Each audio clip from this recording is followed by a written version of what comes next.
¿Y si lo que yace bajo el templo de Salomón no es oro ni reliquias, sino una maquinaria que la tierra jamás pudo forjar? Nos han contado que bajo el santo roca solo hay roca y polvo, pero recientes sondeos secretos han hallado aleaciones que desafían la física, engranajes de piedra con microprecisión y un sello que la Iglesia vela con más celo que cualquier archivo vaticano. Hoy desenterraremos los 3 indicios que resquebrajan el relato oficial: el metal que no envejece, la geometría que canaliza energía y el texto que habla de constructores celestes. Prepárate, porque lo que vamos a ver no solo desafía la historia, tal vez reescriba nuestra identidad. El polvo me araña la garganta cuando el taladro de mano chilla por última vez, mordiendo la piedra caliza como si fuera mantequilla.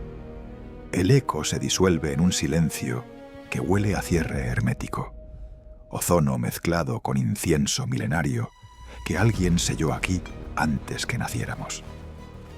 Apago la luz frontal y dejo que la linterna de bolsillo trace un círculo pálido sobre la grieta que acabamos de abrir en el basamento del santo roca. No es grieta, es boca, un rectángulo de apenas 25 centímetros que desafía la escuadra del siglo XXI. Sus aristas están tan perfectamente alineadas que la hoja de mi cúter no consigue encajar en la junta. El arqueólogo que me acompaña, le llamaremos David, porque su nombre real duerme bajo un contrato de silencio, suelta un juramento en arameo que suena a oración invertida. Ambos sabemos que la historia oficial termina aquí, en esta losa que no aparece en los planos del Instituto de Arqueología de Jerusalén ni en los registros del Waqf islámico. Muevo la linterna lentamente. El haz atraviesa el hueco y se estrella contra una superficie metálica que devuelve la luz como si fuera espejo líquido. No hay óxido, no hay herrumbre, solo un reflejo verdoso que parpadea con latido propio. David me agarra el brazo. Sus dedos tiemblan más que el mío. «Eso no debería estar ahí», murmura, y la frase se repite en mi cabeza como eco de caverna. Tiene razón.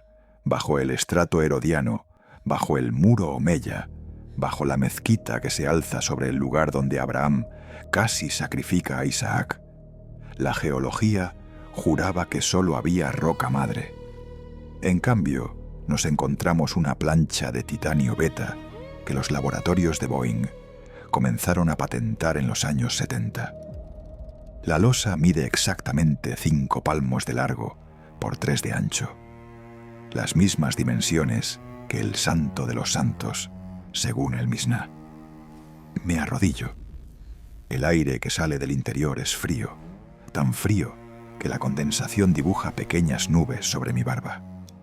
Siento la misma sensación que experimenté cuando, de niño, abrí por accidente la cámara de un reloj mecánico y descubrí que el tiempo podía guardarse en espiral de cobre. Meto la mano, toco el metal. Está tibio, como si llevara horas al sol, pesar de estar enterrado desde antes que los romanos calcinaran el segundo templo.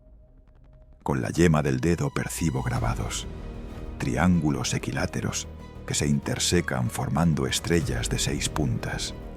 Pero las estrellas no son simétricas. Una de sus puntas alarga una línea que se pierde en el oscuro. Es un circuito, o la caricatura de un circuito, trazado con láser sobre una aleación que la NASA clasifica como no terrestre cuando aparece en meteoritos. David saca su móvil, enciende el flash y la pantalla se vuelve loca. El magnetómetro gira como si estuviéramos en el epicentro de un terremoto de 9 grados, aunque la roca a nuestro alrededor no se mueve. 5000 nanotesla, balbucea. Es el doble que el campo magnético normal de Jerusalén. Apaga el teléfono de golpe, como quien apaga un incendio. Yo sigo hipnotizado por la losa. En su centro hay un orificio del grosor de una pajita, y por él asoma un hilo de luz azul que parece sólido, que parece esperar a que alguien tire de él. Me da la impresión de que si lo toco, despertaré a quien quiera que esté durmiendo del otro lado. Retrocedo para tomar aire, y entonces lo veo. El borde del rectángulo no está cortado, está fundido. La piedra que lo rodea presenta un anillo de vitrificado, como si alguien hubiera aplicado un soplete de plasma a 3000 grados y luego hubiera enfriado el conjunto en milisegundos. Eso explica el olor a ozono, pero contradice la termodinámica. La caliza de Jerusalén debería haberse cuarteado, desprendido fragmentos, grabado en su alrededor la huella del fuego. En cambio, la transición entre roca y metal es tan suave que parece una fotografía borrosa. La materia cambia de estado sin límites, como si el tiempo se saltara los fotogramas intermedios. Me quito la mochila, saco el punzón y el martillo. Golpeo con cuidado. El metal suena a campana apagada, una nota grave que se pierde en la frecuencia del infrasonido.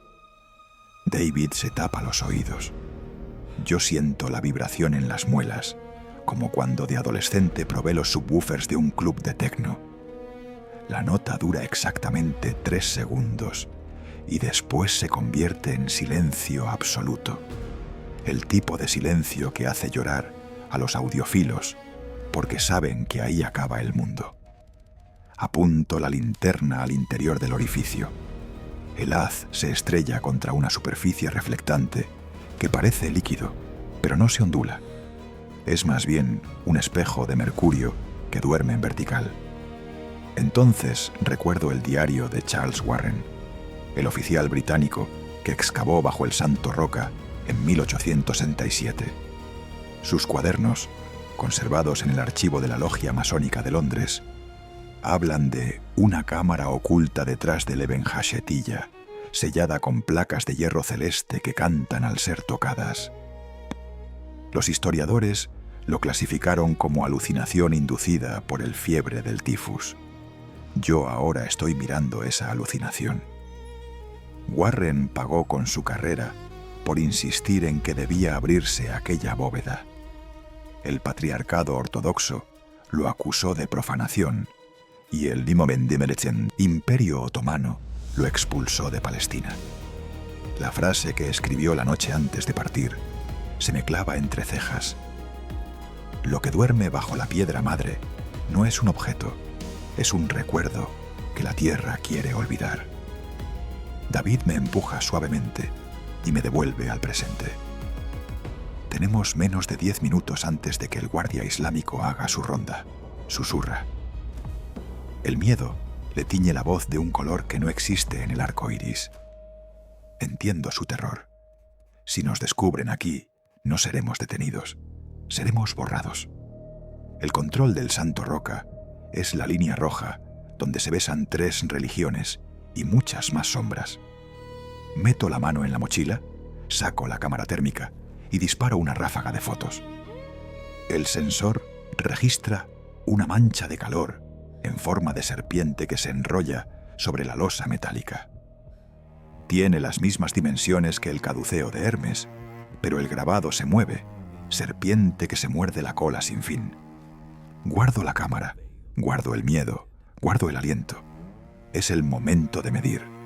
Coloco la cinta métrica. El grosor de la losa es de exactamente 1 palmo, la unidad bíblica que Dios le dictó a Noé para las cubiertas del arca. Eso no es casual, nada lo es aquí. El peso, en cambio, se niega a ser constante. La báscula digital oscila entre 30 y 70 kilos, como si la masa fluctuara con cada latido de mi pulso. David me recuerda que el titanio beta no es ferromagnético, por tanto no debería interferir con la báscula. Algo dentro de la losa está jugando con la gravedad, algo que respira a deshoras. Decido arriesgar. Introduzco el cable de fibra óptica por el orificio central y conecto el extremo a la tableta. La pantalla parpadea Se llena de estática y luego dibuja una cuadrícula tridimensional que no he visto en ningún software de topografía. Los vértices se alinean formando un dodecaedro perfecto. En su centro, un punto rojo pulsa con la cadencia de un corazón que lleva 3000 años en paro cardíaco. El punto se mueve, se acerca a la cámara y de pronto la tableta se apaga. No se agota la batería, la pantalla se funde, literalmente. El cristal líquido gotea entre mis dedos como lágrima de mercurio. Suelto el dispositivo y este choca contra la piedra sin hacer ruido, como si el sonido también hubiera huido. David me grita sin voz. Los ojos se le salen de las órbitas, señalando hacia el techo de la pequeña cámara que hemos desgajado. Allí, sobre la losa, aparece una sombra que no proyectamos ni él ni yo. Tiene 2 metros de alto, cuerpo delgado, extremidades alargadas, cabeza en forma de lágrima. La sombra no se mueve, nos observa o nos escanea. La luz de mi linterna atraviesa su silueta y se pierde en el techo sin dejar reflejo. Siento que me toca la nuca, una caricia glacial que huele a biblioteca quemada. Entonces recuerdo otro fragmento del diario de Warren. Los guardianes no son seres, son recuerdos que se autorreplican cada vez que alguien recuerda que existen. El silencio se rompe con un clic metálico. La losa se ha abierto 1 milímetro, justo lo suficiente para que escape un susurro que no es voz, es vibración pura. La frecuencia resuena en mi pecho, desafina los latidos, me obliga a sincronizarme con ella. Entiendo, sin palabras, que estoy escuchando el compás de construcción del templo. Un pulso de 5 tiempos que los masones llamaron ritmo del maestro y que los levitas guardaron como secreto de iniciación. David se ha arrodillado, no en oración, sino en sumisión mecánica. Sus músculos han cedido ante la cadencia. Yo resisto, porque sé que si me rindo seré parte del recuerdo que la losa quiere preservar. Aprieto los dientes, retrocedo, tiro de David. La losa se cierra con otro clic, el susurro muere, la sombra se disuelve en el aire, que ahora huele a incienso, recién granado. Guardo el punzón, la cinta, la cámara fundida, todo lo que pueda servir como evidencia, aunque sospeche que la evidencia se borrará sola. Antes de salir vuelvo a mirar. La grieta que abrimos ya no es rectángulo, se ha curvado en forma de ojo. El iris es la losa de titanio que me mira, parpadea, me despide. Salimos al túnel de servicio, empujamos la rejilla, la dejamos como la encontramos. El guardia pasa a los 3 minutos. Su linterna barre el polvo que hemos dejado y no ve nada. El polvo ya ha olvidado que existimos. Caminamos en silencio por los sótanos del Waqf. Subimos la escalera de caracol. Salimos a la noche de Jerusalén. La ciudad respira como si nada, pero yo llevo dentro el pulso de 5 tiempos que me marca el paso. En la boca de la calle David me agarra del hombro. ¿Qué vamos a contar?, pregunta. Le miro a los ojos y veo que ya ha empezado a olvidar. La losa está borrando su memoria como disco magnético. Le susurro la única frase que me queda: que encontramos la cantera donde la tierra fabricó su primer recuerdo. No sé si la entiende, pero asiente. Nos separamos sin despedirnos. Yo camino hacia el muro de las lamentaciones. Me acerco a las piedras. Coloco la mano sobre la caliza caliente. Debajo de mis dedos, a menos de 20 metros, la losa sigue cantando al compás de un corazón que no es humano. Cierro los ojos y escucho. 5 tiempos, 5 latidos, 5 milenios de historia que alguien decidió archivar bajo llave. La grieta que abrimos esta noche no es un agujero. Es una pregunta que la Tierra se ha hecho desde que existe. Y la respuesta, sé ahora, no está escrita en ninguna escritura. está grabada en un metal que la tierra no forja, custodiada por una sombra que no proyecta luz, sellada por una iglesia que no quiere que sepamos que ya fuimos visitados y que olvidamos. El metal me devolvió la mirada, como un espejo que olvidó reflejar el tiempo.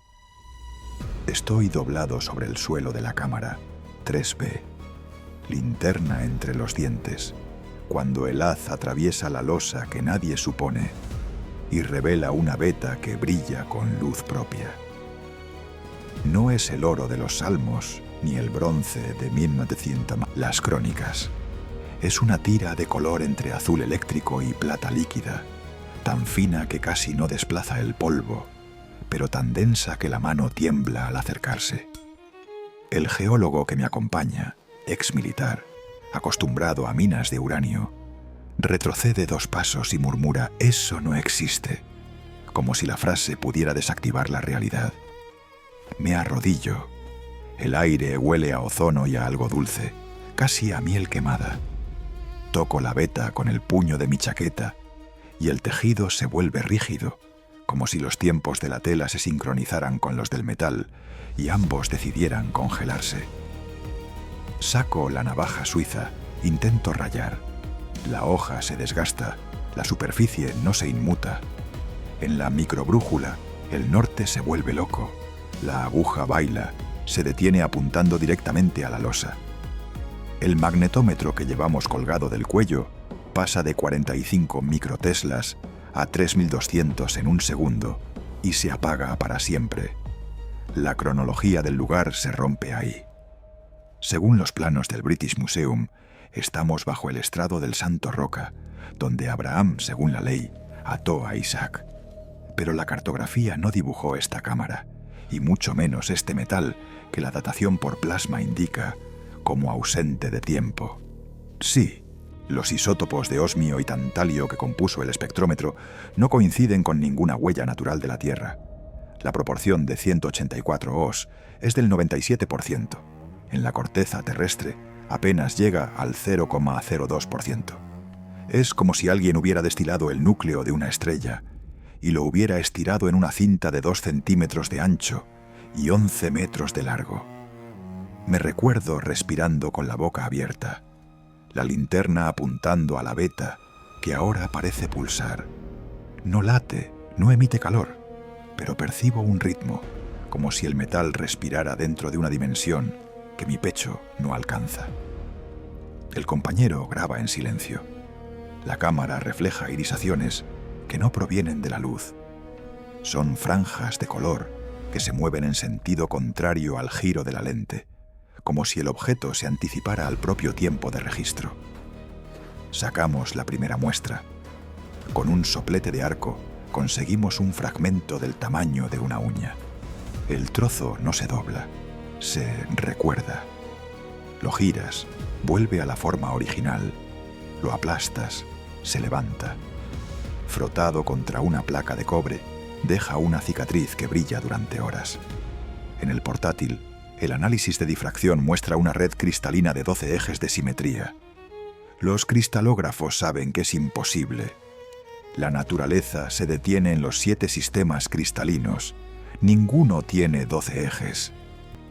Solo las cuasicristales, descubiertas en los 80 del siglo pasado, se acercan, pero se fabrican en vacío y se descomponen al contacto con el aire. Esta aleación lleva aquí, según los radionucleidos, al menos 2800 años sin oxidarse, sin degradarse, sin pedir permiso a la física. Y no es la única. A lo largo de la noche vamos desenterrando más vetas. Una de color verde esmeralda que repele la gravedad. Al colocarla sobre una balanza digital, la lectura oscila entre valores negativos y positivos, como si el objeto decidiera cuánto pesar en cada segundo. Otra de tono violeta que genera un zumbido que no se oye con los oídos. Se siente en los dientes, en las muñecas, en la memoria. El técnico de sonido capta 17 kHz que no provienen de ningún motor, pero que se amplifican cuando alguien recuerda un trauma infantil. No es metáfora. El espectro cambia cuando el voluntario evoca la muerte de su padre. El metal, parece, se alimenta de la emoción humana. Nos quedamos a oscuras, con las linternas apagadas, para ver si el material emite fosforescencia. Lo que ocurre es más inquietante. Las vetas iluminan el espacio con una luz que no rebota en las paredes. Es decir, uno mira la losa y la ve, pero si se interpone una mano, no hay sombra. La luz atraviesa la carne sin difracción, como si la materia viva fuera transparente para ella. El médico del grupo se examina el esqueleto en la pantalla de una cámara infrarroja. Sus propios huesos aparecen delineados por esa radiación que no tiene nombre. Al cabo de 10 minutos, el termómetro corporal de todos desciende 1,5 de Rima de Gomiezer, pero el pulso se mantiene estable. El cuerpo se enfrió, no el corazón. Día 3. Traemos un espectrómetro de masa más potente, capaz de leer hasta el neutrón libre. El informe nos devuelve una broma cósmica. El metal contiene trazas de iridio 193, isótopo que solo se forma en supernovas tipo Ia, y que en la Tierra se extinguió hace 8,7 millones de años. Lo que tenemos entre manos es, literalmente, polvo de estrella muerta que alguien fundió, estiró y colocó bajo el suelo de Jerusalén siglos antes de que el hierro se domesticara. El análisis de microimpurezas revela también elementos que no figuran en la tabla periódica: picos en masa 296, 301 y 317. Los físicos del CERN, a quienes enviamos los datos por una línea segura, responden con un solo párrafo: no firmamos este informe. Reenvíen a Seguridad Nacional. La pregunta se vuelve obsesiva. ¿Quién pudo forjar un material que exige vacío absoluto, campos magnéticos de 40 teslas y temperaturas de 100 millones de grados? Ni siquiera hoy, con los reactores de fusión más avanzados, podríamos sintetizar una aleación así. Y sin embargo, aquí está, sujeta por grapas de piedra, talladas con inscripciones que parecen instrucciones de montaje, triángulos que se intersecan, números que no son árabes ni romanos, sino coordenadas en base 12 que apuntan a un punto en la constelación de Orión. La noche cuarta decidimos comparar. Llevamos una probeta del metal a un laboratorio móvil fuera de la ciudad vieja. En cuanto cruzamos la puerta de Damasco, la muestra se calienta hasta los 80 Brumbutramente y empieza a vibrar. El técnico suelta el tubo y se rompe contra el asfalto. El fragmento no se dobla ni se desgarra. Se evapora, se pierde entre las rendijas como líquido, aunque sabemos que su punto de fusión está por encima de los 4000 Hz. En menos de 30 segundos desaparece, dejando un círculo perfecto en el suelo, un agujero de bordes pulidos que parece tallado con láser. El asfalto alrededor conserva la huella de la vibración, ondas concéntricas que recuerdan a las de un lago tras arrojar una piedra, solo que aquí la piedra nunca existió. Regresamos al túnel con menos muestras y más miedo. El rabino que custodia el acceso nos espera con un sobre de pergamino. Dentro hay una sola línea en arameo. Lo que fue medido no puede ser movido. No sabemos si es advertencia o instrucción, pero a partir de ese momento, los detectores dejan de funcionar dentro de la cámara. Los teléfonos se apagan, los relojes se paran, los latidos se sincronizan entre nosotros, como si un metrónomo invisible nos dictara el compás. Día 6. Descubrimos que el metal no solo resiste, se replica. En la grieta donde extrajimos el primer trozo, ya hay una nueva veta, más delgada, más luminosa, como si la piedra misma sangrara esta sustancia. El geólogo intenta tomar una foto y la tarjeta SD se corrompe. Al recuperarla, solo hay un archivo, una imagen de la misma cámara, tomada desde el techo, a 3 metros por encima de donde estábamos parados. Nadie subió allí.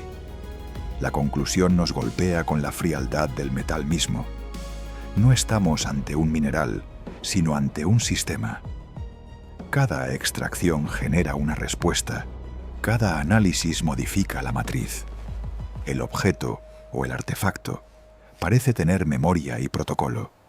Se adapta, se defiende, se oculta. La aleación que la Tierra no forja tal vez no sea materia prima, sino mensajero, un buzón dejado para que lo lea quien se atreva a mirar bajo la historia oficial. Y aún hay más.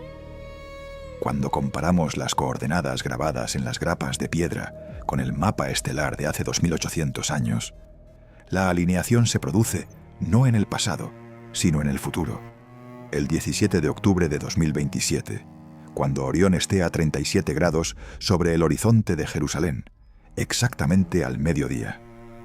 La misma fecha aparece en un informe del Vaticano filtrado años atrás, bajo el epígrafe «Evento de reapertura». No sabemos qué se reabrirá, pero el metal que no envejece ya ha marcado la cita. Así que aquí estoy, de rodillas otra vez, observando cómo la veta crece, cómo la luz sin sombra invade la cámara y cómo mi propio reflejo en el metal parece más viejo que yo, como si el objeto mostrara la versión que tendré cuando la fecha se cumpla. La navaja suiza, ahora desafilada, yace junto a mi mano. No intento tomar otra muestra. Tal vez la pregunta no sea quién forjó esta aleación, sino quién la despertó. Y la respuesta, sospecho, no se escribirá con carbono sobre papel, sino con la misma sustancia que la Tierra no forja, fluyendo entre las grietas de un relato que ya no puede contenerla. Me levanto, apago la linterna, dejo que la luz ajena me atraviese. Los huesos brillan dentro de mí, y por primera vez comprendo que el metal no busca ser estudiado, busca testigos, porque lo que fue medido no puede ser movido, pero lo que fue visto ya no puede ser olvidado. El dedo índice de mi guante se desgasta contra la pared de caliza mientras trato de no respirar. El polvo de 3000 años me entra por la nariz y me sabe a engranaje quemado. No es metáfora. Flota en el aire un fino talco de cuarzo y feldespato que no debería estar aquí, porque bajo nuestros pies no hay río que lo transportara, ni glaciar que lo moliera. Lo huele mi garganta y me recuerda al aceite de sierra que usaba mi abuelo en el taller. Ese olor a metal vivo que se frota contra dientes de acero. Pero aquí no hay acero, solo piedra. Y sin embargo, cuando apoyo la oreja contra el muro, escucho el tic-tac de una máquina que no ha sido inventada todavía. David me apunta con la linterna de ultravioleta.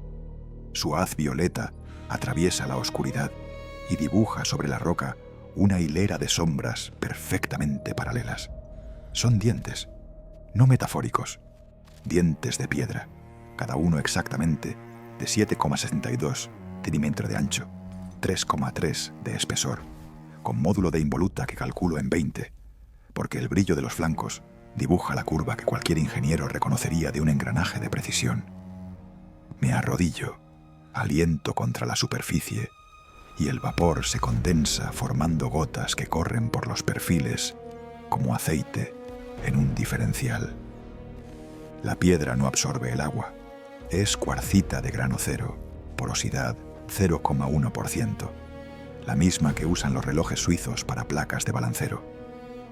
Alguien aquí talló en la roca madre un engranaje que podría transmitir 2000 Nm sin desgaste, y lo hizo antes de que se inventara la rueda. Sacamos el escáner láser de mano, el último juguete que logramos colar entre los equipos de seguridad del Waqf. El haz verde barre la pared y la tableta vomita números. Paso de 0,02 mm, concentricidad dentro de 5 ohm, rugosidad Ra 0,4. Son tolerancias que mi taller universitario no conseguía en aluminio con CNC de 5 ejes. Estos desconocidos lo lograron en basalto hace 2700 años. David suelta una risa ahogada que se convierte en tos. ¿Sabes qué implica esto? Susurra y no espera respuesta. Implica que cuando Jerusalén era un pueblo de barro, alguien aquí usaba tornos de diamante y comparadores de aire. Guarda silencio porque el eco devuelve su frase troceada en sílabas que suenan a blasfemia. Avanzamos gateando por el túnel que Warren bautizó como el conducto del silencio, aunque ahora sé que el silencio es solo la frecuencia que no oímos. Los engranajes continúan, ruedas de 30 centímetros que se intercalan con piñones de 8, formando una cascada de transmisión que desaparece en la tiniebla. Cálculo de cabeza, relación 3,75.1. Perfecta para convertir par en velocidad. En la piedra aparecen canales de lubricación, microsurcos de 0,3 milímetros que serpentean hacia pequeños sumideros cónicos. Los toco y aún conservan una película viscosa. Me la froto entre los dedos y es resina de cedro mezclada con grafito, la misma fórmula que patentó Shell en 1947 para engrases de alta presión. El olor me transporta al desván de mi casa, a la caja de herramientas de mi padre, y por un segundo el tiempo se pliega. Estoy en 2 talleros a la vez, separados por 30 siglos de oscuridad. Llegamos a la cámara. No es bóveda, es caja de relojería gigante. El techo es un planetario de ruedas que giran alrededor de un sol de bronce. Pero el bronce no tiene pátina. Brilla como oro blanco y no arroja sombra. Cada planeta es un engranaje tallado en granito negro, con tallos que se acoplan a anillos de basalto pulido. Los números del láser vuelven a sangrar en la pantalla. Tolerancia de 3 ohm entre ejes, desviación axial de 0,5 milímetros. David se quita la GoPro de casco y la apunta hacia arriba. El sensor de imagen se vuelve loco intentando enfocar. Las piezas están tan perfectamente mecanizadas que el algoritmo cree que es una sola superficie lisa. Tengo que reír, aunque la risa me sale temblorosa. La inteligencia artificial ha encontrado su límite en la precisión humana, o en la de quien fuera. En el centro, un eje principal de 40 centímetros de diámetro atraviesa la sala de techo a suelo. Está flotando. No es imagen poética. Descansa sobre un cojinete de aire. Puedo ver los orificios de 0,8 milímetros que inyectan aire comprimido. Cuando acerco la llave de luz, el haz se desvía por la cuña de gas que mantiene el eje sin roce. El principio lo describió Tesla en 1907, pero aquí está grabado en diorita, y la diorita no se deja perforar con brocas normales. Necesitas punta de diamante monocristalino y refrigerante de nitrógeno líquido. Alguien lo hizo con manos que no temblaban ni un ápice, porque el agujero central presenta una simetría cilíndrica de 2 de variación a lo largo de 2 metros. Me arrodillo para mirar la base y descubro el sello. Una estrella de 6 puntas invertida, pero cada punta es un microengranaje que encaja con el siguiente sello en la losa. Es una cerradura mecánica que solo se abre cuando todas las ruedas están sincronizadas. Si una falla, el conjunto se bloquea. Me pregunto cuántas llaves se perdieron en el tiempo, intentando dar con la combinación. David se ha puesto a escudriñar la pared oeste. Me llama con un silbido que suena a chirriar de freno. Ha encontrado la rueda loca. No es broma, es un mecanismo de escape de palanca, igual al que lleva mi reloj suizo, pero tallado en una sola pieza de cuarzo rosa de 15 centímetros. La palanca de anclaje tiene masa de apenas 0,2 gramos. La rueda de equilibrio oscila a 2600 alternancias pulmonora, la frecuencia estándar de los cronómetros marinos del siglo XVIII. Alguien aquí reguló la inercia con tal precisión que el período no varía más de 0,01% cuando cambio la temperatura con mi mano. Aprieto los dientes. Para lograr eso, Necesitas balanza de cuarzo y láser de interferometría, no cinceles de bronce. La piedra huele a ozone cada vez que la rueda gira, como si el tiempo se desgarrara en pequeños relámpagos. Y entonces lo oigo, el latido. No es metáfora de suspense, es un pulso mecánico que viaja por el eje principal y hace vibrar los dientes de todos los engranajes a la vez. Es de 5 tiempos, el mismo ritmo que salió de la losa de titanio en el capítulo anterior.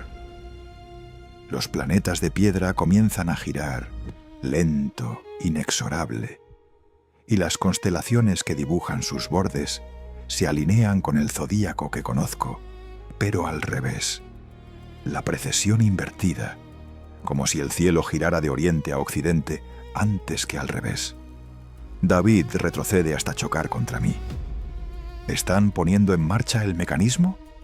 No lo sé, pero el aire se espesa y la resina de los surcos comienza a fluir, a llenar los canales, a lubricar lo que parecía muerto desde la noche de los tiempos. Siento que mi corazón se sincroniza con el quintuple compás. Si cedo, seré otro piñón más en la maquinaria. Aprieto los puños, me agarro al umbral de la puerta, que también es corona dentada. Calculo, si el sistema completo tiene 312 engranajes y cada uno transmite 50 nm, estamos ante 15.600 nmm de par total, suficiente para... ¿Para qué? Para mover la propia montaña, quizás. Para levantar el templo sin poleas ni hombres, solo con el giro de un eje. Para abrir una grieta en el tiempo y que los constructores celestes regresen por la puerta que nunca se cerró. El latido se acelera y los números del láser se vuelven rojos. 5 10 20 de desplazamiento axial. El eje está subiendo, flotando más alto, y el techo comienza a abrirse en una espiral de bloques que se retraen sin rozamiento, como si la gravedad se olvidara de ellos. A través de la hendidura asoma una luz azul, que es la misma que vi en el orificio de la losa, líquida, densa, antigua. David me grita algo que no entiendo porque el ruido de los engranajes se convierte en un acorde que no es música, es memoria pura. Recuerdo de cuando la piedra era magma y el metal era estrella, de cuando alguien decidió que la Tierra necesitaba un reloj para marcar el instante exacto en que los dioses se fueran y los hombres se quedaran solos. La sala entera se vuelve un corazón de 5 cámaras que bomba luz en vez de sangre. Mis rodillas ceden, pero me obligo a grabar, a apuntar la cámara térmica, a captar la firma de ese imposible. El visor muestra una sola línea, temperatura constante de 37 nD, la misma que corre por mis venas. La máquina me mira y me adopta como referencia, como si fuera su creador o su hijo. Entonces comprendo. Los engranajes no son tecnología, son ritual. Cada diente es un rezo que alguien convirtió en geometría para que no se olvidara. La precisión no es ostentación de poder, es superstición. Si el paso falla, el mundo se rompe. Por eso tallaron la perfección en piedra, porque la piedra es lo único que perdura cuando la memoria se apaga. Por eso sellaron la cámara bajo el templo, porque aquí abajo no hay oro ni arca, solo el mecanismo que mantiene al universo en hora. Y nosotros lo hemos despertado. El eje flota ya 1 metro sobre el suelo, y la luz azul inunda la sala como agua que busca su nivel. Los engranajes cantan, y su canto es el nombre que nadie se atrevió a escribir. Me agarro del marco dentado, tironeo de David, forcejeo contra la sincronía que quiere tragarnos. Retrocedemos, tropezamos, caemos fuera de la cámara mientras los bloques del techo se rearman con un chasquido que suena a cierre de caja fuerte. El latido se apaga de golpe, la luz se traga, el silencio regresa tan denso que parece sólido. Quedamos tendidos en el túnel, respirando polvo, escuchando cómo la resina se solidifica otra vez, sellando la memoria que nunca debió ser abierta. En la pantalla del láser, los números se apagan uno a uno, como estrellas que alguien apaga con el pulgar. Me levanto temblando, guardo la cámara, guardo la certeza. No llevaremos fotos. La luz azul las ha sobreexpuesto hasta dejarlas blancas. Pero llevo en los oídos el pulso de 5 tiempos, que ahora marca también mi corazón. David me mira y ya no pregunta qué vamos a contar. Sabe que lo único que podemos decir es que encontramos el reloj que la tierra se fabricó, para no olvidar la hora exacta en que los dioses se fueron.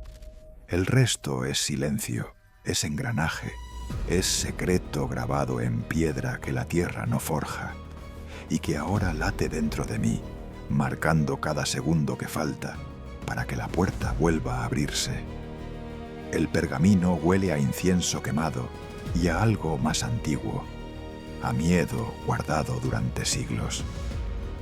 Lo despliego sobre la mesa de acero del laboratorio móvil que hemos montado en un sótano bajo la calle de los Corderos, a 3 niveles por debajo del suelo que pisan los peregrinos. La tinta está fresca, aunque la fecha que lleva, año 3 del reinado de Tiberio, me dice que estoy tocando un documento que ya era viejo cuando Jesús caminaba por el mismo empedrado. Pero no es la edad lo que me hiela la sangre, es el sello.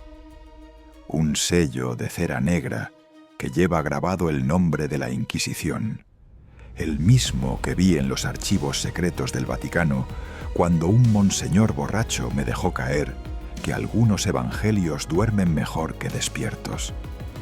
El texto está en arameo, pero las letras se curvan de forma que mi cerebro no quiere leer. Me cuesta 3 intentos entender la primera frase. Los que construyeron el primer lugar no eran de barro, sino de luz que se olvidó de volver al cielo. La segunda línea menciona los veedores de las 12 esferas y una llave que gira contra el sentido de las sombras. Pero es la tercera la que me obliga a sentarme. Guardad silencio, porque lo que yace bajo la piedra madre no es reliquia, sino recuerdo de cuando los hijos de Dios bajaron en naves de fuego y enseñaron a la piedra a cantar. David, que ha estado revisando los rollos de cobre que sacamos de la cámara cero, se queda sin aliento. No es exageración. Su pecho deja de moverse durante 5 segundos, como si el pergamino le hubiera robado el aire. Me señala con un dedo tembloroso el margen derecho, donde una anotación más reciente, tinta del siglo XIII, añade: copiado fielmente del original, custodiado en la cripta de San Clemente, sellado por orden del cardenal Ottaviano y trasladado a los sótanos del Laterano bajo pena de excomunión y fuego. La letra es la misma que aparece en los documentos de condena de los templarios. El mismo cura que firmó la oguía de Jacques de Molay también firmó el silencio sobre estos constructores celestes. Decidimos comparar. En la tableta que aún funciona, la única que no se fundió cuando la losa nos escaneó, introducimos la transcripción del texto. El software de reconocimiento de patrones parpadea, se bloquea y luego escupe un resultado que me hace soltar la taza de café. La frase «Los hijos de Dios bajaron en naves de fuego» coincide al 97% con un fragmento del libro de Enoc encontrado en Qumran, pero el manuscrito de los rollos del Mar Muerto omite la palabra naves. Aquí, en cambio, aparece escrita con una palabra aramea que solo se usa en textos técnicos, markapta, que significa literalmente vehículo con ruedas internas. No es una alucinación poética, es un manual. El siguiente documento que desenrollamos es un pliego de papiro copto, fechado en el año 180 de Anticristo, atribuido a un tal Matusalén el Menor, que no figura en ninguna genealogía eclesiástica. Describe una visión en la que hombres de piel como la luna visitan el templo en construcción y ajustan las resonancias del cubo para que la piedra recuerde su nombre original. El texto incluye una serie de números: 432, 144, 72, los mismos que encontramos grabados en los engranajes de piedra que sacamos de la cámara cero. No son cifras sagradas al azar, son frecuencias. Cuando introducimos 432 hercios en el generador de sonido que trajimos, la losa metálica que descubrimos en el capítulo 1 vibra y emite la nota que escuchamos aquella noche. Un do grave que se queda en los pulmones como agua salada. Y entonces aparece el libro prohibido. Un tomo de cuero negro, tan pesado que necesitamos 2 personas para levantarlo. En la contraportada lleva la etiqueta Biblioteca Apostólica Vaticana, clasificado Suppresio Máxima. No hay número de catálogo. Al abrirlo, el papel, hecho de lino, no de celulosa, cruje como huesos viejos. El título, latín medieval, reza: De Operatoribus Caeli, sobre los operarios del cielo. El primer capítulo describe la misma cámara que nosotros hemos abierto. Un rectángulo de 5 por 3 palmos, sellado con planchas de Aeris Celestis que cantan cuando el sol de octubre toca la línea de la Torre de David. La fecha que menciona es exactamente el 17 de octubre de 2027, el mismo día que calculamos con las coordenadas de Orión. El texto se vuelve más técnico. Habla de cilindros de piedra que giran sin roce, suspendidos en campos de resonancia, de láminas de metal que se pliegan pero no se rompen porque su memoria es anterior al tiempo. Incluye dibujos, engranajes con dientes en forma de estrella de 6 puntas, exactamente iguales a los que sacamos del pozo. Y hay más. Un diagrama que muestra una esfera hueca dentro de la roca, con una nota al margen. Receptaculum spiritus, no abrir, pues contiene el alma del lugar. El alma del lugar. ¿Acaso la cámara cero no es un portal, sino un contenedor de conciencia? La página 77 describe el ritual de cierre. Reza que los constructores celestes, llamados Setim, dejaron una llave compuesta de 3 metales, uno del cielo, otro de la tierra, otro del lugar donde la luz se detiene antes de nacer. La llave debe introducirse en el orificio que vimos en la losa, pero solo cuando la estrella que guía a los viajeros esté a 37 grados sobre el horizonte. Orión otra vez. Y advierte: si se abre antes, el recuerdo se invertirá y el lugar olvidará su nombre. ¿Qué significa que un lugar olvide su nombre? David palidece. ¿Y si Jerusalén entera desaparece de los mapas? No es broma. En la página siguiente hay un mapa medieval en el que la ciudad está dibujada pero sin leyenda, como si alguien hubiera borrado la palabra Jerusalén y el pergamino aún no se hubiera enterado. El último documento es una carta. Fecha 1307, firmada por el gran maestre de la Orden del Temple, Jacques de Molay, la noche antes de ser arrestado. Está escrita en francés antiguo, pero la tinta es la misma que usaban los escribas del Vaticano. Molay escribe: hemos custodiado el secreto de los Setim, como nos fue encomendado por los constructores que vinieron del cielo. La llave está dividida, una parte bajo la roca, otra en el cáliz que bebió Cristo, la tercera en la sangre de quienes aún creen que la piedra puede cantar. Si nos queman, el fuego será testigo de que la ceniza también tiene memoria. La carta termina con una mancha de cera negra, el mismo sello que vimos en el pergamino romano.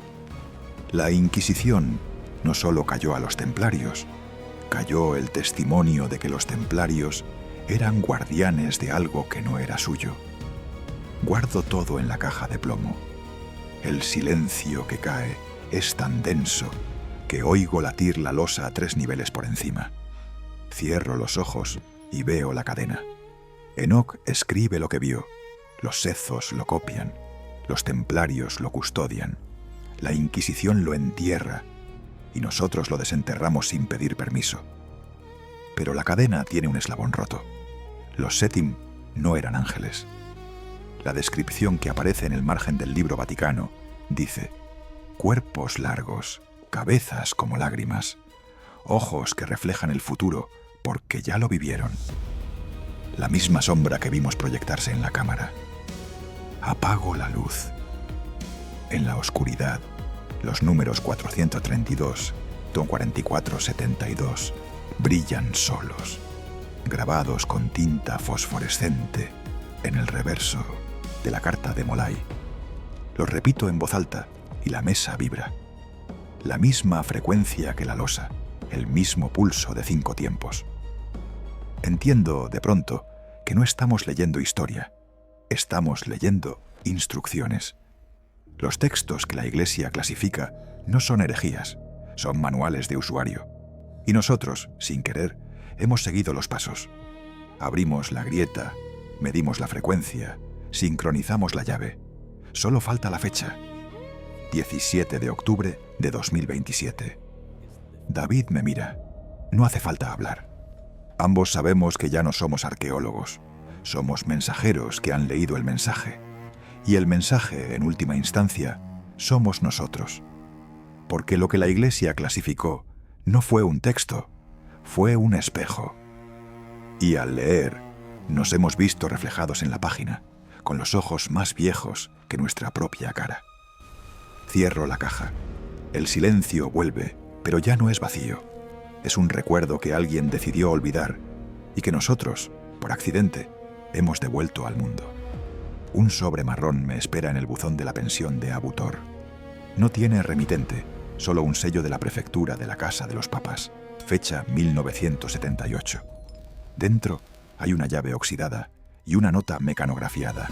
Archivio secreto, cajón 17C, fondo speculum aeternum. La tinta huele a incienso viejo, al que usan en las misas privadas que nadie registra. Es miectericé. Llevo 3 meses huyendo de la sombra que vimos bajo el Santo Roca, y ahora el Vaticano me invita a abrir su propia fosa. Meto la llave en el bolsillo, agarro la cámara térmica que aún conserva la huella de la serpiente de mercurio y salgo a la noche de Jerusalén. En la esquina, un taxi Mercedes 240D me observa con faros apagados. Su matrícula termina en 666, pero eso ya no me espanta. Después de ver engranajes de piedra que laten, los números del apocalipsis parecen folclore contable. El vuelo a Roma dura 3 horas y 20 minutos. Aterrizo en Ciampino, bajo una lluvia que huele a ozono, como si el cielo italiano también hubiera estado soldando algo con plasma. Un cura joven me espera con un paraguas negro y un sobre blanco. No habla, solo me entrega un carné de la Biblioteca Apostólica con mi foto ya impresa, fecha de hace 10 años, cuando aún tenía pelo y no llevaba el pulso de 5 tiempos grabado en las sienes. El carné dice «Consultor paleográfico». Me pregunto si la foto es advertencia o promesa. Subimos a un utilitario Fiat Panda que huele a libros viejos y a cloroformo. El padre conduce como quien guía un féretro, lento, sin mirar retrovisores. En la radio, la Vaticana Radio emite un rosario en latín. Cuando el locutor dice «Et ne nos inducas in tentationem», el coche cruza el arco de las 5 llagas y la lluvia se detiene de golpe, como si alguien hubiera apagado el cielo con un interruptor de sacristía. Entramos por la Porta Sant'Anna. Los guardias suizos no nos piden pasaporte. Miran la llave oxidada que llevo en la mano y hacen una señal de cruz que no termina, como si el gesto se atorara en el aire. El padre estaciona en un patio interior, donde hay una fuente de mármol con un pez que escupe agua verde. Me dice que espere. Se va. Me quedo solo con el sonido de la gota, que cae cada 2,7 segundos. Es el mismo intervalo que medí entre los latidos del engranaje de piedra bajo Jerusalén. La gota me sincroniza y sé que estoy en el lugar correcto para morir un poco. Aparece una monja de hábito gris, cara de azucena marchita. Me tiende un antifaz de tela negra. Speculum aeternum requiere oscuridad, murmura con acento siciliano. Me lo ata. De pronto todo es negro y olor a pergamino mojado. Me guía por pasillos que huelen a cera de abejas y a humedad de siglos. Oigo crujir el velo de terciopelo que cubre los documentos, el chasquido de guantes de látex que se ponen y se quitan como condenas. En algún momento cruzamos una puerta que se abre hacia abajo. El suelo se inclina y siento que caminamos dentro de la boca de la tierra. La monja me detiene, coloca mi mano sobre un tirador de hierro frío. Abra cuando escuche el canto de los serafines, dice. Se va. El canto empieza al instante. Es un coro de niños que entona el Salmo 90 en griego koine, pero la melodía está desafinada 17 centésimas, la misma distorsión que detecté en la frecuencia del metal violeta que se alimentaba de trauma. Empujo. El cajón 17C huele a sangre seca y a tinta ferrosa. Dentro hay 3 objetos. Un expediente de piel humana cosida con hilo de oro, una cinta magnética de 1/4 de pulgada y una fotografía Polaroid que aún humea. La foto la tomaron hace menos de 10 minutos. En ella estoy yo, ahora, de pie frente al cajón, con el antifaz. En el fondo aparece la monja, pero su cara es la mía, 10 años mayor, con una cicatriz que aún no tengo. Giro la foto y al dorso alguien ha escrito con bolígrafo de pluma. Lo que fue visto no puede ser desvisto. Firma. Tú, 17X 2027. Siento que la cicatriz comienza a formarse en mi sien derecha, como si la imagen fuera un molde que exige su copia. Abro el expediente. La piel es flexible, tibia, como si el donante acabara de morir. La primera hoja es una carta de 1952. Firma Giovanni Battista Montini, entonces sustituto de la Secretaría de Estado, futuro Pablo VI. Dice, R.B. Mo, cardenal, sobre el hallazgo jerusalemítico, Speculum aeternum. Procedo a sellar bajo secreto pontificio de grado Alfa Omega. Los objetos no son reliquias, sino fragmentos de un mecanismo que precede la creación. Cualquier tentativa de datarlos produce resultados negativos. Restan años al carbono, como si el tiempo fluyera al revés. La carta lleva un sello de cera negra con un pez que se muerde la cola, el mismo que vi en la fuente. Suelto la hoja y la piel se contrae, como si sintiera. La segunda página es un informe de 1868, redactado por el padre José María Rodríguez, jesuita que acompañó a Charles Warren en sus excavaciones. Describe la losa de titanio con exactitud. Placa de metal celeste, 5 palmos por 3, cantos rectos que no admiten cincel, grabados con estrellas de 6 puntas que se mueven al contacto. Al golpearla, emite un la bemol que hace llorar a los beduinos. En el margen, alguien ha escrito con tinta roja: advertencia. El sonido se graba en la médula del oyente y se transmite a sus hijos. Pienso en mi padre, que murió de cáncer de huesos sin explicación. Pienso en mi hijo, que aún no tengo, y siento que la nota me atraviesa como una espina de iridio. La tercera hoja es una lista de testigos. Nombres, fechas, causas de desaparición. Empieza con Warren, expulsado de Palestina 1870, muerto en Londres 1910, ataúd cerrado por orden real. Le sigue un tal R.P. Kramer, capellán militar alemán. Vio los metales en 1917, enviado al frente ruso, fusilado por amotinamiento, cuerpo nunca hallado. La lista continúa. Arqueólogos, ingenieros, un fotógrafo de Life en 1948, un físico del CERN en 1984. Todos comparten la misma fecha de fallecimiento, 17 de octubre, distintos años. El último nombre es el mío, impreso con la misma máquina de escribir que usó Montini. Anónimo paleógrafo, 17X 2027. Causa: desmembramiento temporal. El papel está húmedo, como si la tinta acabara de secar. La cinta magnética la inserto en un viejo Uger portátil que hay en la estantería. Empieza con un chasquido, luego un silbido de 17 kHz que me hiela la dentadura. Una voz masculina, acento romano. Acta número 47. Audiencia secreta. 23 de septiembre de 1978. Presentes, Su Santidad, Pablo VI, el cardenal Casaroli, el padre Malachi Martín. Objeto: los restos del Speculum Aeternum han sido trasladados al nodo cero bajo la capilla Paulina. Se teme que la pieza central esté replicándose. La voz se detiene. Se oye un papel al viento. Luego, un murmullo que se convierte en grito. No miremos al centro, miremos al reflejo. Un golpe sordo. La grabación muere. Repaso la cinta. Dura exactamente 2 minutos 47 segundos. La misma duración que el latido de 5 tiempos que escuché bajo el Santo Roca. Calculo. 247 segundos. 5 latidos por segundo. 1,235 pulsaciones. El número coincide con la cantidad de desaparecidos en la lista. La cinta se rompe sola entre mis dedos, como si se negara a ser escuchada 2 veces. Apago la luz del Uger y entonces lo veo. En la pared del fondo hay un espejo de mercurio, idéntico al que vimos en el orificio de la losa.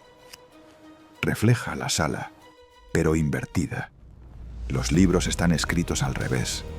El latín fluye de derecha a izquierda, como el hebreo. En el centro del espejo aparece la cámara de engranajes de piedra, pero ahora los dientes están rotos. El eje flotante se ha torcido y la luz azul se ha vuelto roja. Me acerco y mi imagen no me sigue. Se queda quieta, me observa, y en su pecho late un engranaje de oro que gira al revés. Levanto la mano y la imagen habla sin mover los labios. La puerta se abre cuando el testigo acepta ser recuerdo. Entiendo que el Vaticano no custodia objetos, custodia memorias que se alimentan de testigos. Cada nombre en la lista es una copia de la misma historia, y ahora me toca a mí ser la página que se arranca. En el suelo, junto al espejo, hay un sello de plomo con el pez Ouroboros. Lo cojo y siento que pesa exactamente 666 gramos, la misma masa que perdió la báscula cuando medimos la losa. Lo giro y en la base hay una fecha grabada con láser. 17/10/2027. Es dentro de 2 semanas. El sello está frío, pero cuando lo toco se calienta hasta quemarme la palma. Suelto y la marca se ha grabado en mi piel. Un pez que se muerde la cola. Cicatriz que ya no cicatrizará. La monja regresa, me quita el antifaz. Sus ojos son espejos de mercurio. En ellos veo mi futuro. Estoy de pie en la capilla Paulina, sosteniendo el sello, que se derrite entre mis dedos, mientras la losa de titanio bajo Jerusalén se abre de par en par, y el latido de 5 tiempos se vuelve un himno que canta todo el mundo y nadie. Me guía de regreso. Los pasillos ahora huelen a incienso nuevo, a cera que aún no ha sido robada por el tiempo. En la fuente del patio el pez ya no escupe agua. Escupe luz azul, la misma que vimos en la cámara cero. El cura joven me espera con el paraguas, pero ahora es transparente, hecho de agua bendita que no moja. Me da un sobre sellado con el mismo pez Ouroboros. Llévelo a Jerusalén, dice, y entregue el sello a quien abra la grieta. Pregunto quién es ese alguien, y me responde con una sonrisa que no termina. Ya lo conoce, es usted, pero después. El coche me deja en el aeropuerto. La llave oxidada se ha vuelto oro. La cicatriz en mi sien palpita al compás de 2,7 segundos. El vuelo de regreso dura 247 minutos, exactamente. Cuando aterrizo en Tel Aviv, el control de pasaportes me mira y me dice: «Bienvenido a casa, padre». No soy padre, pero asiento. En el bolsillo, el sobre del Vaticano pesa 666 gramos y la fecha del sello ya dice 16/10/2027. Mañana falta un día para que la puerta se abra y para que mi nombre se una a la lista que la Iglesia escribe con sangre de testigo. Llevo el silencio vaticano entre los dientes. No es secreto, es latido que me recuerda que lo que fue visto ya no puede ser desvisto, y que el precio de mirar bajo la historia es convertirse en una de sus páginas que nunca será leída en voz alta. La losa me mira antes de que yo la mire. Siento su peso en la sien izquierda, como si mi cráneo fuera el yunque y ella el martillo que aún no ha caído. Cierro los ojos un segundo y veo la misma geometría que se repite bajo mis pies. Un pentágono irregular, cuyos vértices coinciden con los 5 puntos de dolor que me clava la migraña. No es casual. Cada vez que me acerco a la cámara cero, la jaqueca se dispara con la precisión de un reloj atómico. Me he convertido en el cristal que resuena con la frecuencia del lugar, y la losa lo sabe. Apago la linterna. No necesito luz. La sala ilumina sola. El suelo de basalto negro está grabado, con líneas que parecen grietas hasta que te agachas y descubres que son surcos de 0,2 milímetros de profundidad, perfectamente rectos, que se cruzan formando estrellas de 12 puntas. El láser confirma lo imposible. Los ángulos interiores suman 2060 grados, exactamente 6 veces los de un círculo. No es error de redondeo, es una declaración de guerra contra Euclides. Cuando trazo una diagonal entre dos vértices opuestos, la distancia es 6,66 metros. Si la mido en pulgadas cabalísticas da 216, el número que los rabinos llaman la sombra del nombre. La geometría no es arte, es contraseña. David me pasa el espectrómetro de campo eléctrico. La pantalla se vuelve loca. 1,2 millones de voltios por metro, pero no hay descarga. El aire huele a ozono dulce, como si alguien hubiera encendido un relámpago y lo hubiera atrapado en un frasco. Acerco la mano y el vello se eriza, pero la piel no se quema. El campo es estacionario, como si la sala fuera la placa de un condensador gigante que lleva 3000 años cargándose. El ingeniero que nos acompaña, un ex empleado de la central nuclear de Dimona, murmura que solo 2 lugares en la Tierra registran valores así: el interior de un reactor en plena fisión y aquí, debajo del Santo Roca, donde Abraham supuestamente ató a Isaac.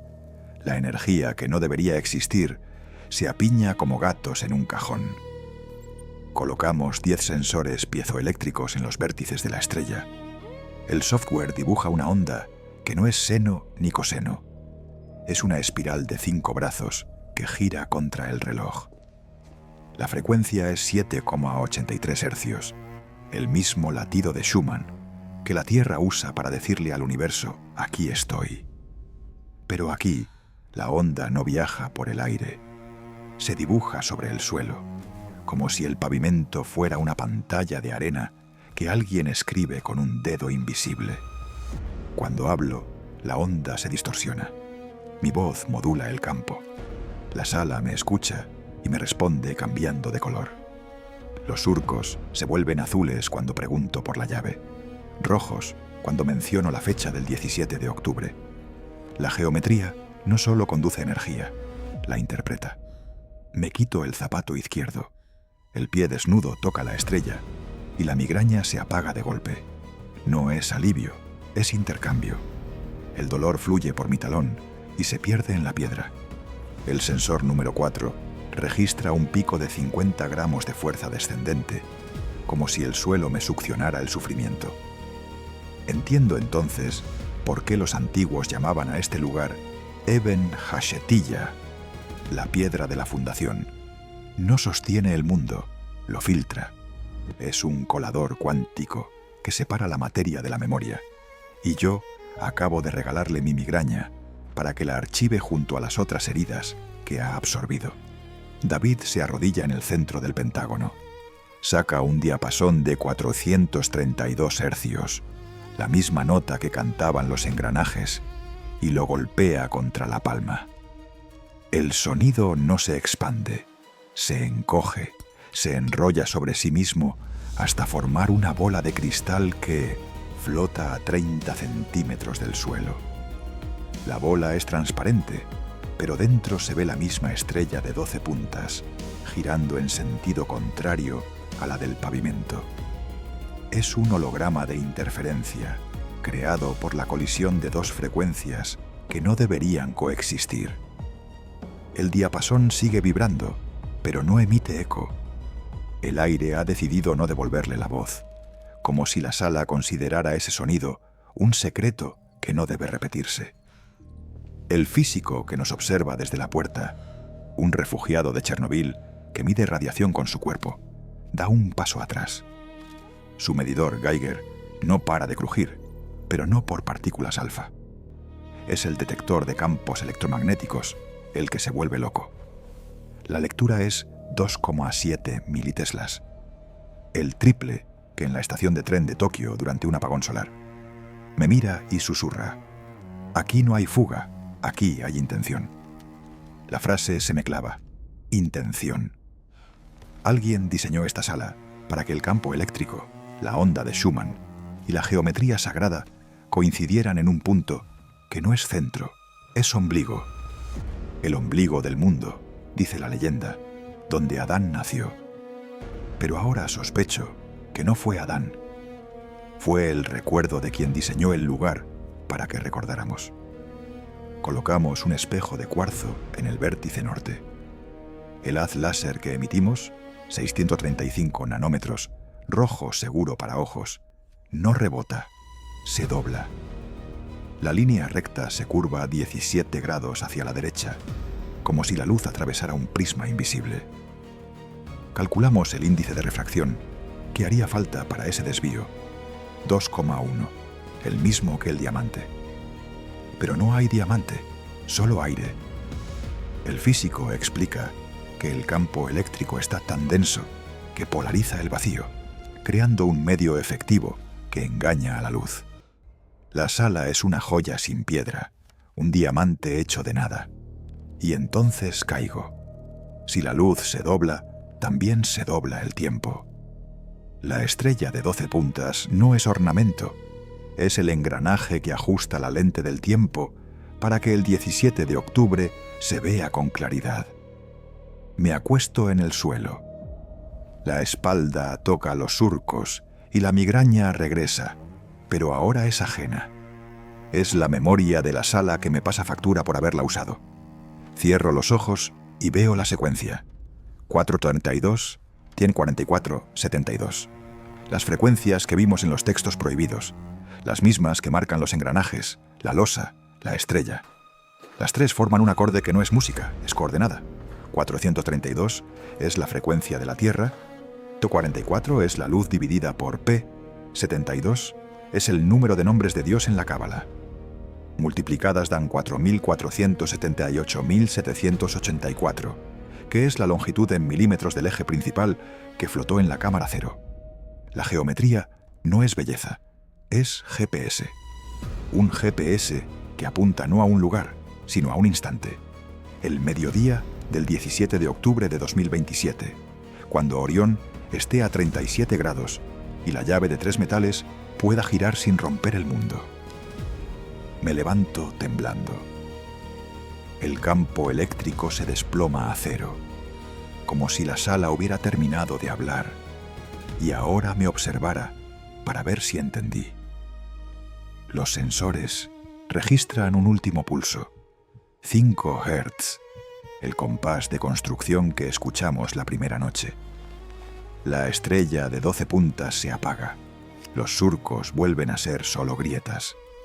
Pero ya no puedo verlas igual.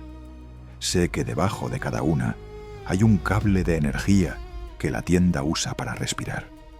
La geometría que desafía la física no es error. Es el lenguaje original del planeta, el que hablaba antes de que los humanos inventáramos las palabras. Y nosotros, sin querer, acabamos de aprender el alfabeto. Guardo el diapasón, la cámara, la certeza. No necesito pruebas. Mi cuerpo es la prueba. La migraña se ha quedado ahí. convertida en un latido que marca 7,83 hercios en mi sien izquierda. Cada vez que parpadeo, veo la estrella de 12 puntas girando, contando los segundos que faltan para que la luz se doble lo suficiente y el tiempo se abra como una puerta. La sala me ha prestado su ojo y yo le he devuelto mi miedo. Porque lo que encontramos bajo el templo no es un portal ni una arma, es un reloj que la Tierra se fabricó para no olvidar la hora exacta en la que los constructores celestes regresarán a cobrar la llave que guardamos sin saber que la guardábamos. Y el péndulo de ese reloj soy yo, latido a latido, hasta el 17 de octubre, cuando la geometría se complete y el mundo recuerde su nombre verdadero. El pulso de 5 tiempos ya no late dentro de mí, soy yo el que late dentro de él. Apenas piso la escalera de caracol que baja al pozo olvidado por los mapas del Waqf. La frecuencia me atraviesa como una cuerda de arco tendida sobre mi esternón. Cada peldaño es una nota, cada nota una cicatriz que no tenía esta mañana. Llevo el sello de plomo, ese pez que se muerde la cola, colgado del cuello con un cordón de lino de sacristía. Pesa 666 gramos y se calienta contra mi piel al ritmo de los 2,7 segundos que median entre gota y gota en la fuente vaticana. Mañana es 17 de octubre de 2027. Quedan 23 horas para que la puerta decida si somos visitantes o proyectiles. David me espera al pie, pero no es David. Es su silueta recortada por la luz azul que rezuma del suelo. Sus ojos han dejado de ser humanos. Son 2 espejos de mercurio donde veo mi propia espalda como si me contemplara desde el fondo de un pozo invertido. No habla, solo levanta la mano y señala la grieta que ya no es grieta. Es un iris de 25 centímetros que parpadea. El rectángulo se ha curvado, se ha vuelto esfera, se ha vuelto boca, se ha vuelto útero de piedra. Al respirar, siento que el aire me entra por la boca y me sale por los poros convertido en luz. El ozono huele a libro nuevo, a página que aún no ha sido escrita, y ya arde. Meto la mano en el bolsillo y saco la llave. 3 hojas de metal soldadas por el tiempo. La primera es del cielo, iridio 193 que no envejece. La segunda de la tierra, cuarcita pulida hasta la transparencia. La tercera del lugar donde la luz se detiene antes de nacer. Una lámina de titanio beta que vi nacer bajo mi propia yema cuando la toqué hace meses. Los 3 metales tiemblan al unísono, como si reconocieran la cerradura que aún no veo. Entonces la piedra madre se abre en espiral, no en bisagra. Los bloques giran sin rozamiento, como si la gravedad se hubiera olvidado de su oficio. A través del umbral no se ve interior, se ve exterior. Un cielo nocturno donde Orión brilla a 37 grados sobre el horizonte, aunque aquí abajo no haya cielo ni horizonte. El 17 de octubre de 2027 ya ha llegado. El reloj de la Tierra se adelanta al reloj de los hombres. Cruzo el umbral y el sonido desaparece.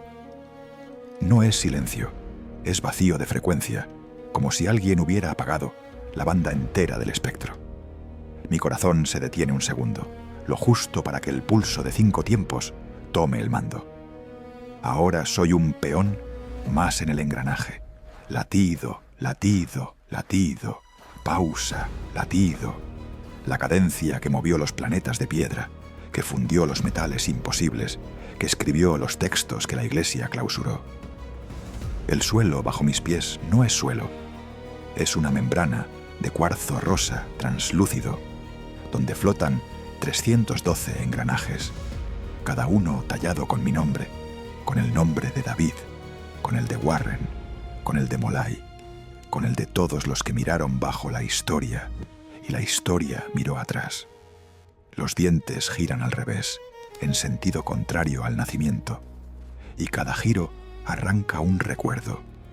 mi primer reloj de juguete, la voz de mi abuelo diciendo que el tiempo cura, la cicatriz que aún no tengo, pero que ya sangra. En el centro, el eje principal flota a 1 metro de altura, pero ahora sé que no es un eje, es un cañón de partículas de conciencia. En su boca se lee una inscripción que no está grabada. Está tatuada en la retina del que mira. Recuerda que fuiste luz antes que polvo. Me acerco y el cañón gira lentamente, apuntándome como quien apunta a una estrella que aún no ha explotado.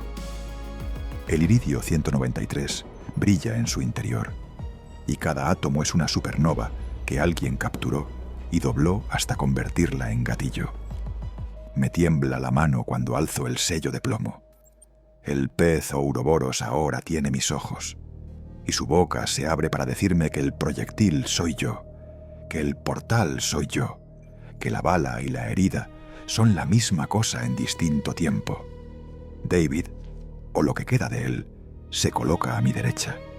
Su rostro se deshace en píxeles de mercurio que flotan hacia el cañón y se convierten en estrellas. Me entrega la cámara térmica, la misma que grabó la serpiente de luz, y me dice sin voz: dispara, no a la máquina, al recuerdo. Aprieto el disparador y la pantalla se llena de blanco absoluto. La luz sin sombra que vimos en la veta de metal, la que atraviesa la carne sin calentarla.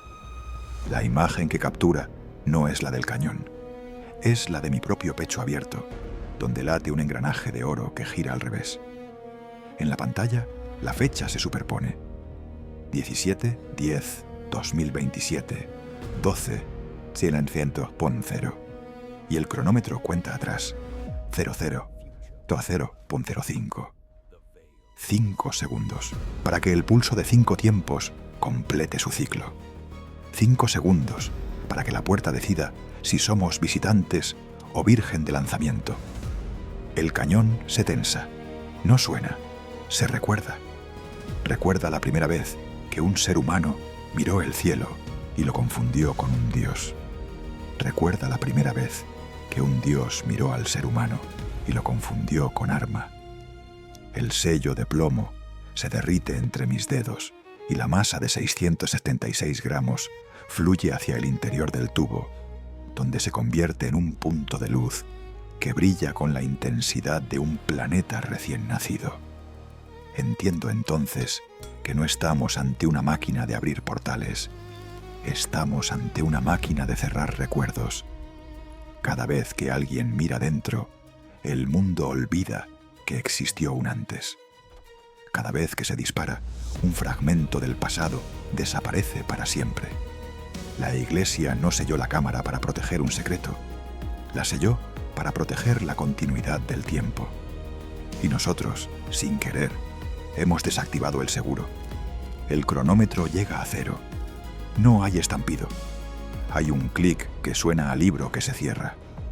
El punto de luz se expande en una esfera perfecta que me envuelve y me devuelve a la superficie en un parpadeo. Estoy de pie sobre el Santo Roca, pero el Santo Roca ya no es una losa. Es una cicatriz circular, un cráter de 25 centímetros que humea con luz azul. A mi alrededor, Jerusalén ha desaparecido. No hay muros, no hay cúpulas, no hay cruces ni medialunas. Solo un campo de cuarzo rosa pulido donde flotan 312 engranajes que giran al revés, cada uno con un nombre que ya no recuerdo. David está a mi lado, pero ahora es un niño que sostiene mi reloj de juguete roto. Me mira y sonríe. ¿Ves? El tiempo nunca cura, solo dispara. Suelto la cámara térmica. Se estrella contra el suelo y se convierte en polvo que el viento, un viento que no sopla, que recuerda, lleva hacia el cráter.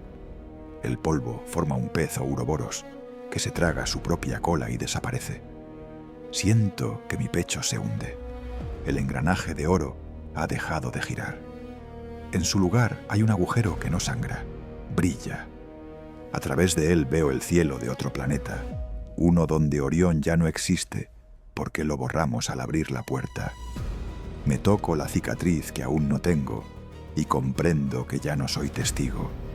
Soy el proyectil que viaja hacia atrás, la bala que regresa al cañón, el recuerdo que alguien disparará dentro de 5000 años para que la Tierra recuerde que fue habitada. El pulso de 5 tiempos se apaga. El silencio ya no es vacío, es página en blanco. Me arrodillo sobre el cráter y susurro la única frase que queda. Perdón por mirar. La luz azul se traga mi voz, mi nombre, mi sombra. Cuando el último fotón se apaga, el mundo vuelve a existir, pero yo ya no estoy en él. Soy la cicatriz que alguien llevará en la sien mañana, el sello que alguien devolverá al Vaticano, la fecha que alguien encontrará grabada en una losa que la Tierra no forjó. La cámara cero se ha cerrado, el portal ha disparado, y la arma soy yo, viajando a contratiempo para estrellarme contra el momento en que alguien decidió que fuéramos humanos antes que luces. La cicatriz del pez arde. Miro la ciudad desde el Monte de los Olivos y Jerusalén entera late al compás de mi sien. 5 tiempos, 5 milenios, 5 días para que el 17 de octubre nos devuelva la factura. Entiendo al fin que no hallamos tecnología, hallamos un espejo. Y lo que refleja no es el pasado de otros, sino el futuro que ya olvidamos que fuimos. Si tu pecho también late con números que no son tuyos, suscríbete. La puerta se abre dentro de 2 semanas, y solo quien escuche el pulso podrá elegir si cruza o se queda afuera cuando el mundo recuerde su nombre.